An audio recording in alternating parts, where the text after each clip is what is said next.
பகை மாட்சி என்னும் தலைப்பின் கீழ் 10 குறளை பார்ப்போம். வலியார்க்கு மாற்றேற்றல் ஒம்புக ஒம்பா மெலியார்மேல் மேகப் பகை.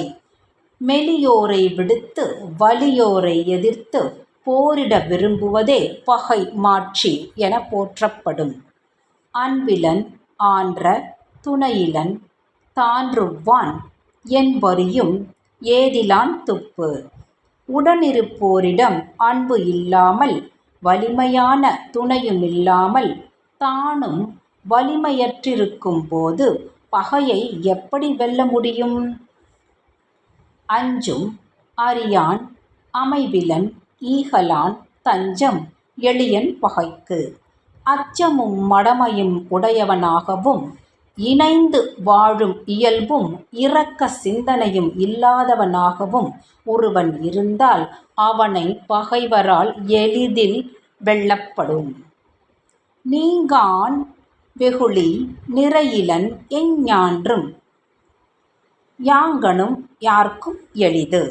சினத்தையும் மனத்தையும் கட்டுப்படுத்த முடியாதவர்களை எவர் வேண்டுமானாலும் எப்போது வேண்டுமானாலும் எங்கு வேண்டுமானாலும் எளிதில் தோற்கடித்து விடலாம். வழிநோக்கான் வாய்ப்பன செய்யான் பழிநோக்கான் பண்பிலன் பற்றார்க்கினிது.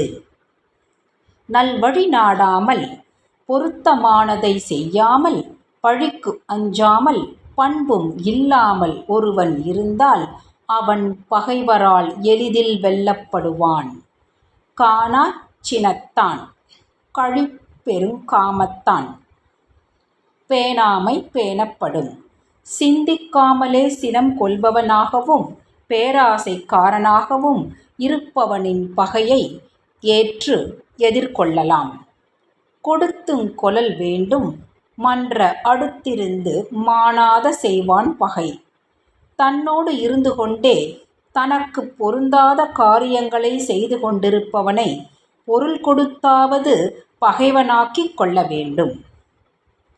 குணலினனாய் குற்றம் பலவாயின் மாற்றார் கின நில நாம் ஏமப் புடைத்து. குணக்கேடாராகவும் குற்றங்கள் மலிந்தவராகவும் ஒருவர் இருந்தால் அவர் பக்கத் துணைகளை இழந்து பகைவரால் எளிதாக வீழ்த்தப்படுவார். செறுவார்க்கு சேணிக்கவா இன்பம் அறிவிலா அஞ்சும் பகைவர் பெறின். அஞ்சிடும் கோழைகளாகவும் அறிவில்லா கோழைகளாகவும் பகைவர்கள் இருப்பின் அவர்களை எதிர்ப்போரை விடுத்து வெற்றி எனும் இன்பம் விலகாமலே நிலைத்து நிற்கும். கல்லான் வெகுளும் சிறு பொருள் எஞ்ஞான்றும் ஒல்லானை ஒல்லாதொழி.